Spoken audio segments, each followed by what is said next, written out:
Dean, thanks a lot for hosting a session here at ASA. Sure. It was called 7 Habits of Highly Effective Distributors. If you could, maybe just broad recap of your talking points and what distributors can do to put that in action. Okay, sure. I think some of the most important things here are looking at how important your website is. And not only if your website is used as a transactional vehicle, but I call it the differences between shopping and buying, right? Yeah. So shopping meaning as a customer, I'm going to come here to evaluate, find, select, browse. Maybe I'm an engineer, depending on the sector, right? I'm an engineer and I may need to download some engineering drawings on specific products. Well, that's super important from a shopping and overall perspective. That doesn't mean that customer is going to buy on the website, but it shows how important it is to be able to, that shopping aspect is. Right. So, and as part of the talking points, part of what we did was we talked about not only the urgency of digital initiatives, but backed it up with some research and case studies about, for example, return on investment. Mm-hmm. One of the big fallacies or challenges that we run into is to have customers or distributors say, well, gosh, I'm not getting a whole lot of love on the website in terms of transactions, and therefore I'm gonna end up defunding or not funding as much as the website really needs. Well, that leads to what we call the digital doom gloom, and so you don't fund the site anymore, and customers stop using your site, maybe they go away. Right. So and you're losing out on your initial investment 100%. Of going that route. 100%. And the bottom line is you're not serving customers. So it's really important to understand first what your customers want. In terms of being able to measure that ROI, though, we all know kind of the traditional method that, hey, I'm going to look at what money do I make on something and what are my costs. I'll look at that as a numerator and denominator, and I got my ROI number. Right. Well, a different way to look at that is thinking about the assists that a website did. And I gave the example of an NBA, and look at the point guards where, Chris Paul and Steph Curry are nearly identical in their overall average points per game. How they operate are very different. Right. So Chris Paul is the pass first. I'm going to pass it to you so you can take the shot. Right. And Steph Curry is a more no. I'm going to take the shot first. I'm the shooter. Right. I'm the shooter. Well, the website is a lot more in B2B. Is generally a lot more like Chris Paul, where it's there to assist. So when we change that thinking, that can have a dramatic impact on the overall thought process and being able to justify the expense. Yeah. And when you start adding up then and looking at, okay, well, how much does the website really assist? All of a sudden your mind gets blown for how important the website is today and long term. Yeah. And then part of the statistical or the analytical approach that we did, or I shared just a top line of for ROI, is to be able to look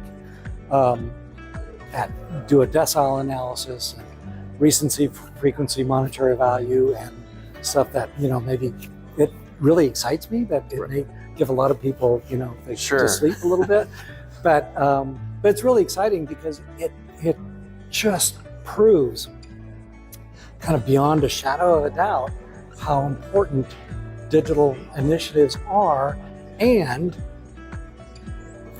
it shows that customers that have visited your website recently are the ones that generate the vast majority of revenue for your company, regardless if it's online or offline. Right. One thing that we're seeing in the market too is knowing having the data to know your customer is certainly extremely helpful. And those recent buyers, having the data of who they are, how they like to shop and then buy is critically important to then market to those customers to have them do more of that and increase the wallet share. Are you seeing your clients in this space think about it in that way of, okay, how do we help these customers do more of those things that are good for them and good for our business through that data that can lead to good marketing?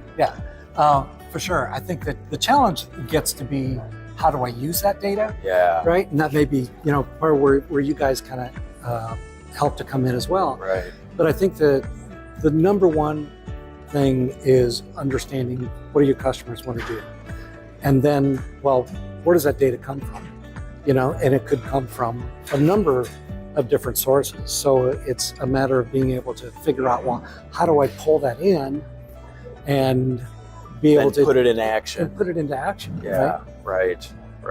So many companies in this space are 100 years old, 125 years old, a great tradition, family businesses, and certainly they see e-commerce and other technology coming into play here, but they also are a successful company that have done things the right way and are highly profitable doing things without technology. So there is a little bit of that barrier, I would say, for some companies still of, this is a relationship business.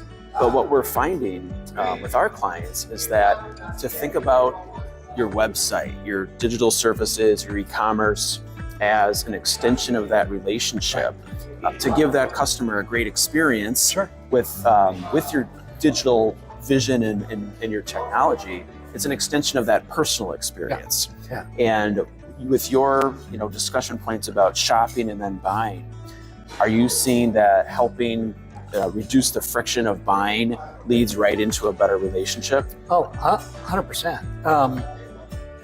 What you said is pretty much what I would answer with. But, and that is that regardless of how long that company's been around, that relationship that's super strong. What is really key there is, okay, so one of my points of the talk was create a business strategy for a digital world. We're in a digital world today, whether we like it or not. Done. True. You're there. Right. So first of all, acknowledge that. And once you acknowledge that, then it's like, okay, so what do we do? Well, it's understanding what do your customers really want and what do they want to do online? What's their journey? What's the customer journey? Once you know that, then you can start providing information and tools that help provide what customers want. Those sales reps that are uber successful know that they can rely on their website for information, configuration, on and on. There's tools and resources to help make their relationship stronger. So that rep then can be available for them for really maybe the really tough configuration or logistics or some kind of challenges that the sales rep can add, or technical, that can add value, as opposed to working on all of the stuff that technology or automation could provide. So it's embracing technology to help improve that overall relationship. Have a great sales conversation, use the website as a backdrop to talk about products, and have that salesperson be a consultant to help that customer make a great buying decision and confidence in what they're buying and who they're buying it from. And those are the sales reps that are going to make a lot of money going forward. Exactly. Who are embracing the website as a sales tool. They're embracing, they are embracing the tools that are available to help strengthen that relationship, and they're not viewing technology as something that is a detractor. It's just a 180-degree flip. Exactly. And those field sales reps, outside sales reps are often driving adoption of their client base, their accounts, to use the website, because they are so embracing their own website that it's not a threat to them, and they're helping that customer then shop online and then have a smooth way to buy online, also knowing that the relationship is maintained. An interesting thing happens when a sales rep approaches it that way with the customer too. Because you may have a customer that calls you up and say, hey, I got a question about where's my order. Something Sure, as simple right. as where's my order. And say, listen, if you're in front of your computer, I'll show you how to do it. Right. But I know sometimes you're not. It may be the middle of the night. Right. You can't get a hold of me right Yeah. away. So I want to show you how to do that. Right. And you kind of, once they teach them how to fish, right, then they're never going to go hungry, Right. right? Yes. And so, but you do that, and then all of a sudden, the customer views that their relationship with the rep is stronger.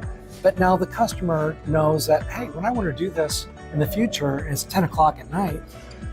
Oh, I Yeah. can just log in. I know how to use the tools that are right here, and I had a walkthrough with my Right. sales rep, and I'm ready to go. Exactly. Yeah. And so that's just one of dozens of ways that a rep can help use technology to help strengthen that relationship, and it's not something that's a detractor. Right. Right. Dean, thank you so much. Yeah, thank you. It's great talking with you. Great talking to you too. Thanks. Right.